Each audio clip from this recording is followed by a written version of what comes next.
Olá pessoal, todos do canal Edu Cristão Historiador, fazendo mais um vídeo aqui na sequência, que é uma playlist que eu criei sobre arqueologia bíblica.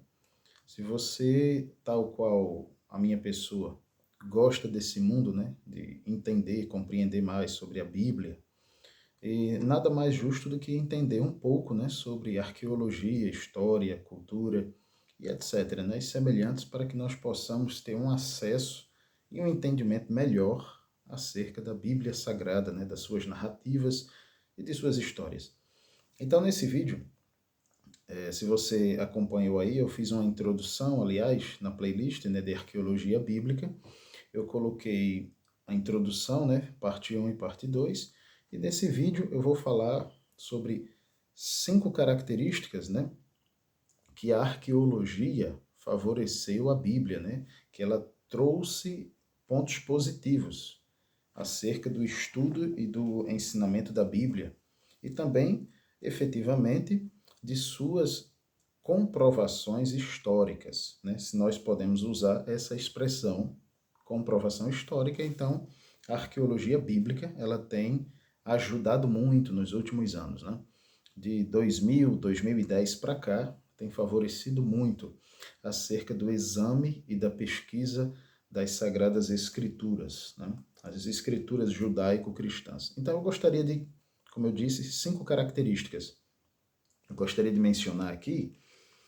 A primeira é o seguinte, é que a arqueologia ela revelou que o Israel bíblico pertenceu ao mundo semítico, ao mundo antigo semítico, com o qual tinha muitas semelhanças linguísticas, culturais, costumes, expressões e etc., que eram muito similares umas às outras. E este mundo semítico, como é que nós podemos usar essa expressão, realmente é comprovado como um dos primeiros pontos da arqueologia bíblica. E essa compreensão desse universo permite um entendimento melhor e um entendimento mais exato e preciso do Antigo Testamento. Antigo Testamento para nós que somos cristãos, que temos essa visão, que temos essa ideia. Mas para os judeus, o Antigo Testamento é chamado de Bíblia Hebraica. Mas quem são esses semitas? Que mundo semítico é esse, Eduardo, que você está falando? Ora, os semitas, ou a expressão mundo semítico que eu usei há pouco, é o termo que designa um conjunto linguístico composto por vários povos, ou seja, os povos semitas. A palavra não, Semita, no caso, vem de Sem, um dos filhos de Noé, que encontra-se no livro do Gênesis, na Bíblia. Basicamente, você vai identificar ali, a partir do capítulo 6 do Gênesis, a história de Noé e dos seus filhos, E, posteriormente, na leitura bíblica, você vai ver que esses povos foram originários, daquelas regiões e que foram os antecessores dos demais povos que aparecem, até mesmo não somente nos textos bíblicos, mas aparece também na história, Como, por exemplo, os arameus, os assírios, os babilônios, os sírios, os hebreus, os fenícios e os caldeus. São povos que têm a sua origem em Sem, ou seja, Shem, filho de Noé, ok? E a origem desta palavra, ela basicamente vem da Bíblia, como eu já lhe disse. Mais precisamente no livro do Gênesis, que é onde menciona a história de Noé, que eu falei há pouco. E nas escrituras judaicas, esse filho de Noé, Sem ou Shem, é uma versão grega, do hebraico para o grego, que eles usavam a expressão Shem, mas nós, brasileiros, usamos a expressão Sem, mas é o mesmo indivíduo. E essa derivação, ela vem do filho de Noé. Semita passou a identificar um conjunto de povos que possuem traços culturais comuns, ou seja, esses povos, eles eram similares, eles eram semelhantes, parecidos em vários aspectos.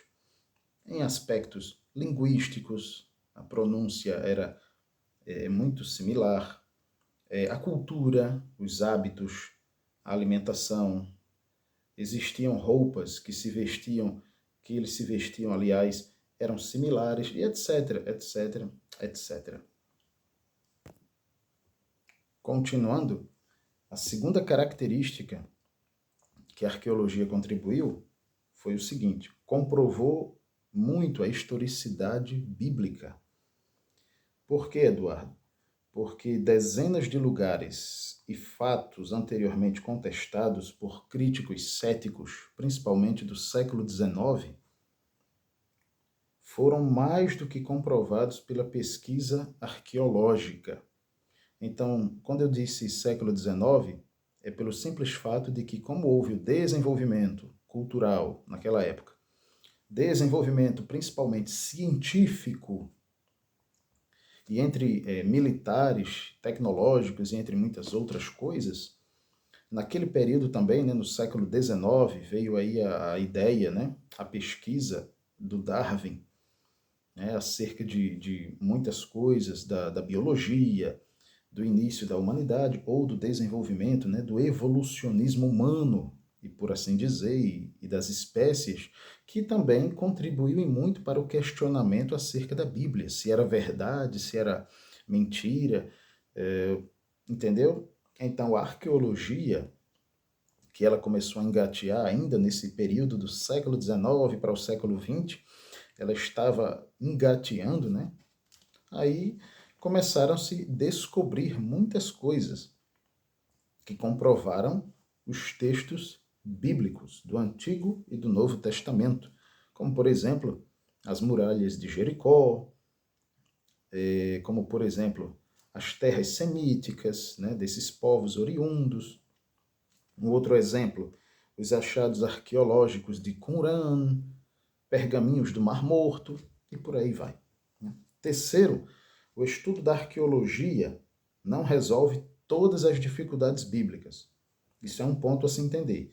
Todo achado arqueológico exige uma interpretação e nem sempre temos todas as respostas. Há dificuldades ainda não resolvidas plenamente, como, por exemplo, os casos de Jericó. Por mais que for, como eu mencionei há pouco, foi encontrado, né, as muralhas de Jericó, escavações, a cidade, mas outros pontos da própria história, né, da cidade de Jericó ainda não foram resolvidos. E também da cidade de Ai, que é muito debatido até os dias de hoje. Porém, a arqueologia bíblica, ela favorece e muito ainda e nos ajuda a compreendermos mais o contexto cultural e histórico daquela época em que acontecem as histórias, né, e menciona-se acerca de Jericó, principalmente, que está no livro de Josué. Quarta característica, ou contribuição, é fato que os achados arqueológicos desmontaram o chamado historicismo, o liberalismo clássico e o antissemitismo, que influenciaram muito da literatura crítica do século XIX, que foi o que eu falei há pouco. Os paralelos entre a literatura da Babilônia e do povo hitita dos séculos XVIII e XVII a.C. e do Pentateuco, por exemplo, já foram confirmados. Existe a verossemelhança e também a comprovação histórica do tempo, do período em que foi escrito. Quinto e último lugar, né? Última característica, a arqueologia trouxe muita luz sobre a impressionante preservação da Bíblia. Centenas de manuscritos confirmaram que o texto bíblico foi mais preservado do que qualquer outro texto ou livro dos períodos mais antigos.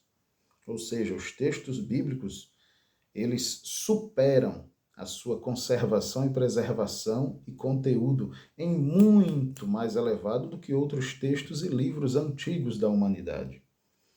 Os manuscritos do Mar Morto, por exemplo, são a maior prova disso, que foi o que eu mencionei também há alguns momentos atrás. Então, a crítica do século XIX, que foi exaustiva, ela basicamente, muitas coisas caíram por terra. Falo no sentido de comprovar essa historicidade bíblica. é daquilo que é histórico, né? Aquilo que realmente foi produzido, que aconteceu. Não sabemos se 100%, até porque não há como voltar no passado. Mas hoje nós podemos compreender melhor e saber que as narrativas bíblicas, as suas histórias e muitas passagens são comprovadas pela ciência hoje, né? Então, a arqueologia bíblica, ela favoreceu e contribuiu e muito, e ainda contribui nos dias atuais. Eu dei pelo menos essas 5 características aí, ok? Um grande abraço, Deus abençoe sua vida, estude a Bíblia, estude ciência, seja uma boa pessoa, ok? Um grande abraço.